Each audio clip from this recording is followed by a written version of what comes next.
কোথায় আছো তুমি? আমি খুব খারাপ জায়গায় আছি, মানে রোজ সকালবেলা যেখানে না গেলেই নয় সেখানে।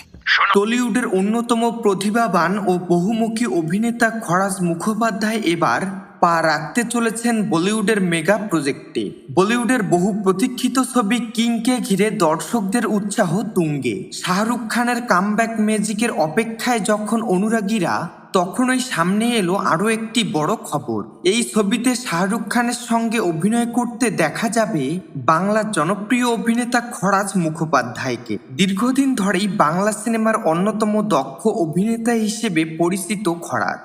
কমেডি, নেগেটিভ কিংবা চরিত্রাভিনয় সব ক্ষেত্রেই নিজের দক্ষতার প্রমাণ দিয়েছেন তিনি। টলিউডের পাশাপাশি বলিউডেও একাধিক ছবিতে অভিনয় করেছেন। এবার তার ঝুলিতে যোগ হলো শাহরুখ খানের সঙ্গে একই ছবিতে কাজ করার অভিজ্ঞতা।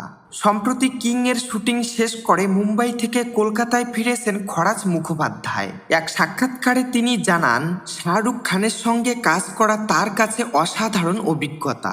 অভিনেতার কথায় শাহরুখ খান দারুণ মানুষ। সেটে থাকলে তিনি শুধু কাজ নিয়েই ভাবেন। অপ্রয়োজনীয় কথা বলেন না, জোরে কথা বলেন না।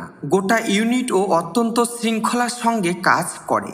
এই ছবির মাধ্যমেই বড় পর্দায় আত্মপ্রকাশ করছেন শাহরুখ কন্যা সুহানা খান। যদিও কিং এ খরাজ মুখোপাধ্যায়ের চরিত্র সম্পর্কে এখনো কিছু জানানো হয়নি, তবে শাহরুখ খান, সুহানা খান এবং খরাজ মুখোপাধ্যায়কে একসঙ্গে বড় পর্দায় দেখার অপেক্ষায় এখন দর্শকরা। সব ঠিক থাকলে আগামী 24 ডিসেম্বর মুক্তি পাবে বহু চর্চিত এই ছবি।